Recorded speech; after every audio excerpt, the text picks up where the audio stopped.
Olá, meus queridos, paz do Senhor. Vamos iniciar mais uma leitura aqui no capítulo 23 do profeta Isaías, tá certo?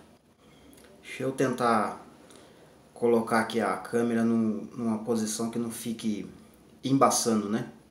Desfocando.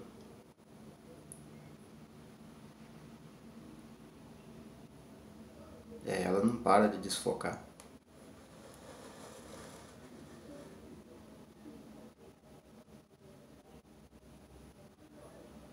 Bom, vamos começar a leitura. Verso 1, capítulo 23 de Isaías, né? Aqui está o oráculo, né? Mas a palavra na Almeida tá sentença, né? Sentença acerca de Tiro.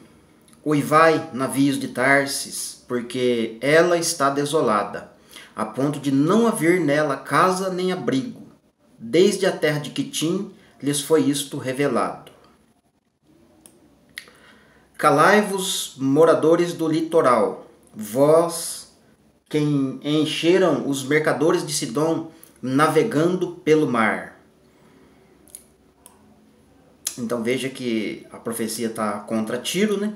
Mas também está fazendo alusão a Sidom, porque Sidom e Tiro é pertinho uma da outra, né? As duas cidades, cerca de 20, 30 quilômetros uma da outra, né? Uma coisa interessante que eu estava vendo ontem, né? Sidom é o primogênito de Canaã. Canaã que é filho de Cã, né? Cã é filho de Noé, né? Cã vai gerar alguns filhos, né? Junto com esses filhos vai gerar também Canaã. Esse Canaã, filho, que é amaldiçoado em lugar de seu pai, né? Quem vendo desde Noé é Cã.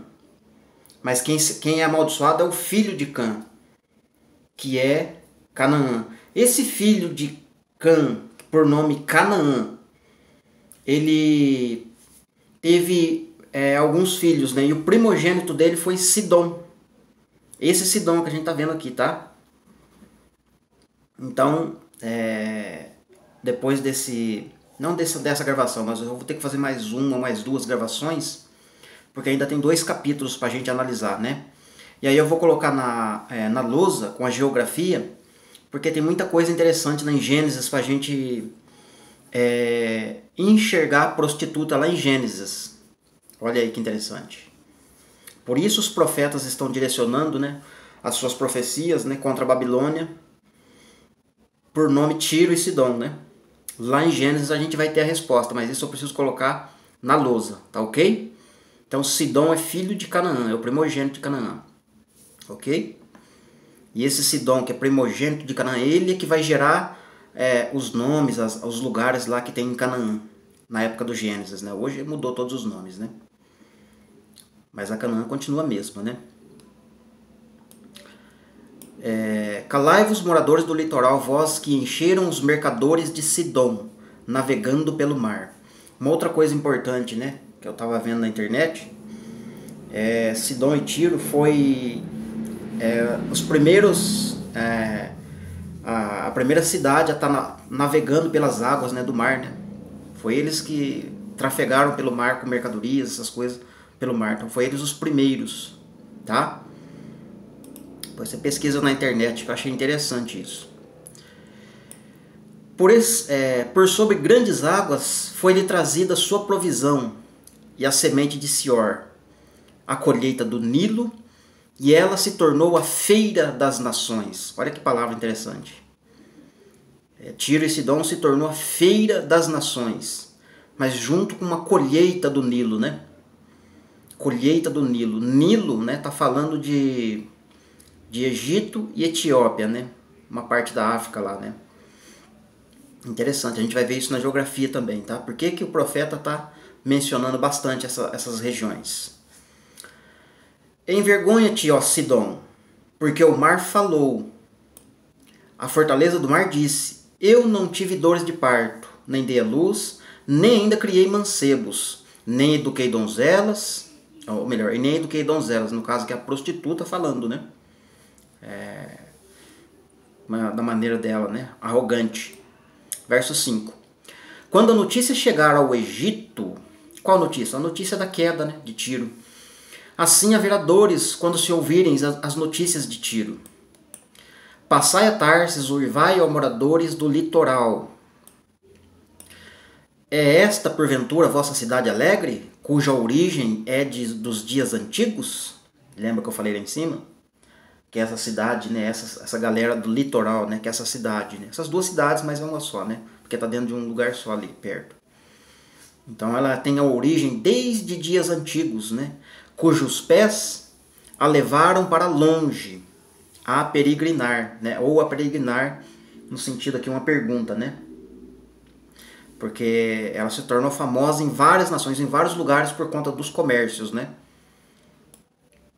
Quem formou esse desígnio contra Tiro? Quem formou este desígnio contra Tiro? Distribuidora de coroas. Aqui tem uma coisa interessante para a gente estudar depois. Não vai dar para a gente estudar isso nessa parte, porque eu preciso colocar isso na geografia, né? Como eu já disse anteriormente. Isso está ligado lá com Gênesis, né? A resposta disso está em Gênesis, né? Por que que Tiro e Sidom é distribuidor de coroas? Entende? Ela distribui coroas, né? No primeiro selo vai sair um cavalo branco e foi dado uma coroa para esse cavalo, né? A gente vai começar a ligar os pontos já daqui uns dias, né? Nos próximos estudos aí. Distribuidora de coroas, cujos mercadores eram príncipes e cujos negociantes eram os mais nobres da terra? É uma pergunta. O Senhor dos Exércitos formou esse desígnio para denegrir a soberba de toda a glória e para reduzir a ignominia os ilustres da terra, né? Um intento contra a Babilônia. Intento não, né? Uma afirmação contra a Babilônia que o Senhor Deus vai fazer cumprir, né? 10. Inunda como o Nilo a tua terra, ó filha de Tarsis. Já não há mais o que te refreie. Aqui está falando de Tarsis, né? Filha de Tarsis. Uma outra coisa interessante, né, que Tiro fez, Tiro e Sidom, é que a maioria das ilhas que tem aí no mar Mediterrâneo, sentido Europa, né, a maioria das ilhas foi Tiro e Sidom que preparou, né. Já existia a ilha, claro, mas foi eles que, na época, por causa deles serem os primeiros a colocar, não sei se é jangada, qual tipo de transporte que eles utilizaram na época, para navegar em águas, né, e foram tomando posse das ilhas. Por isso, essa Tiro e Sidom se tornou poderosa, porque ela foi tomando posse das ilhas, pelas águas, né? E só ela, na época, né, teve a ideia, não sei, a ousadia, melhor dizendo, né, de navegar por águas, né? E assim começou a fazer transporte de mercadoria. Por isso ela se tornou mercadora, né? 11. Ele estendeu a sua mão sobre o mar e abalou os reinos. O Senhor deu um mandamento, ou melhor, deu um mandado contra Canaã. Lembra que a gente falou lá no início? Canaã? Canaã, que é o pai de Sidom. Canaã, um homem, né, que é pai de Sidom. E Sidom vai gerar todos os moradores de Canaã. Isto é, filisteus, jebuseus, arvazeus. Tem um monte de eus, né? Não dá nem para lembrar aqui todos eles. São 10 eus. Já sabe o que significa 10 eus, né? Que figura que vai aparecer lá em Gênesis, né? Contra Canaã para destruir as suas fortalezas. E disse: não continuarás mais a regozijar, ó oprimida donzela, filha de Sidom. Quem que é filha de Sidom? A Canaã. Toda a Canaã. Levanta-te, passa a Chipre e ainda não terás descanso. Ou seja, na época da destruição dela, ela vai se levantar e vai tentar ir para outro lugar, né? Os moradores, né? Mas eles não vão ter descanso, porque a espada vai os perseguir. Eis a terra dos caldeus. Este é o povo. Não foi a Síria. Destinou a Tiro para feras do deserto. Ou seja, uma palavra, né? Eis a terra dos caldeus, isto é, eis a Babilônia, né? Iraque. Este é o povo. Não foi a Síria, ponto final. Destinou a Tiro para as feras do deserto. Então, no passado, né, Deus utilizou o rei Nabucodonosor, né, rei da Babilônia, para destruir Tiro e Sidom na época, né? Ali na época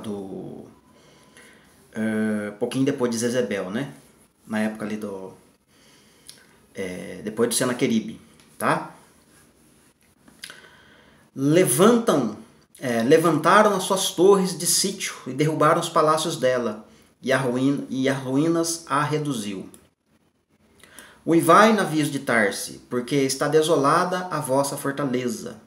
Naquele dia, Tiro será posta em esquecimento por 70 anos, conforme os dias de um rei.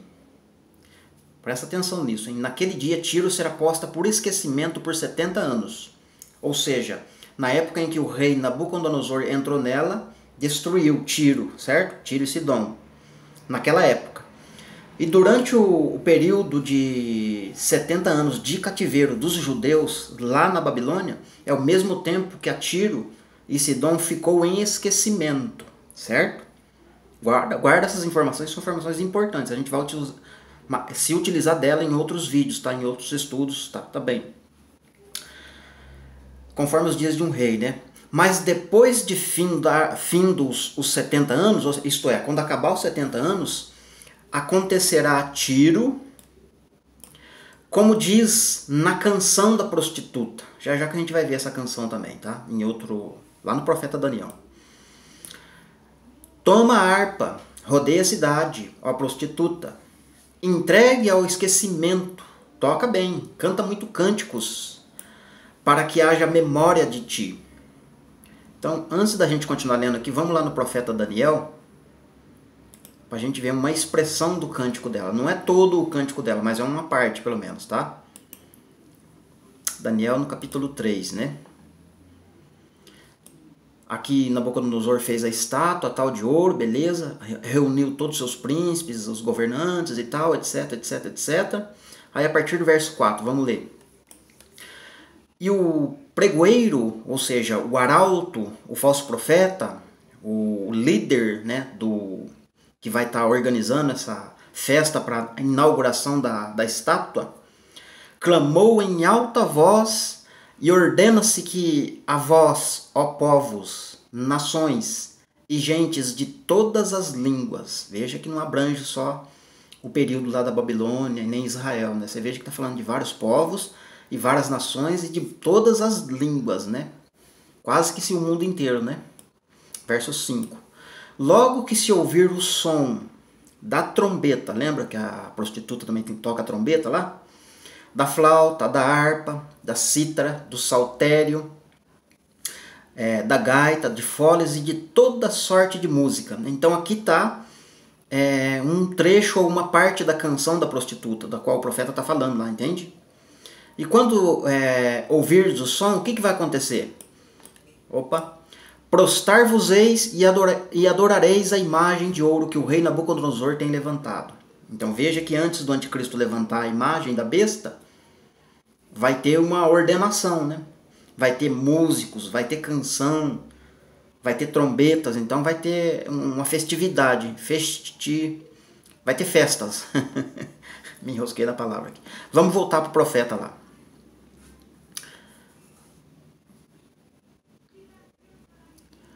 Profeta, está no profeta Isaías, né? No capítulo 23. A gente parou no verso 16, né? Agora 17. No fim de 70 anos, o Senhor visitará Tiro. Veja que depois que Nabucodonosor sai fora, né? Terminar os 70 anos, né?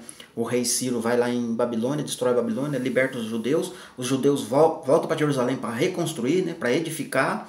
E aí, o que vai acontecer? No fim de 70 anos, o Senhor visitará Tiro, e ela tornará sua ganância de prostituta, e fornicará com todos os reinos.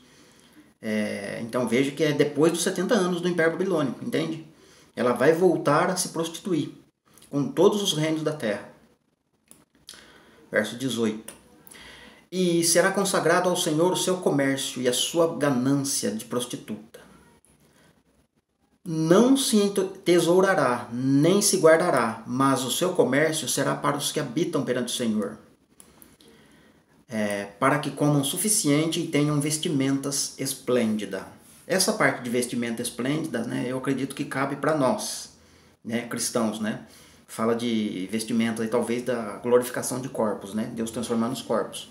Mas essa parte do despojo, né, da prostituta, que ela vai mercar, vai encher a casa dela de ouro e de prata, só que não vai servir para ela, né? Vai servir de despojo. A gente vai ver isso na próxima leitura, né, no próximo capítulo que a gente vai ler, que isso vai servir de despojo para as nações, né? As nações que estiverem ainda na época, talvez que não esteja contra o Senhor, né, na época, essas nações que vão desfrutar do ouro e da prata dela, né? Porque a igreja não vai precisar de ouro e de prata. Tá certo? Então, finalizando essa parte, esse capítulo, né? Agora a gente vai gravar no capítulo 26 do profeta Ezequiel, tá? Que Deus te abençoe. Não esqueça de curtir, compartilhar e também comentar, tá? Que é importante fazer o comentário para que o vídeo suba, né? E mais pessoas sejam alcançadas com essa palavra. Tá certo, meus queridos? Que Deus abençoe e até o próximo estudo.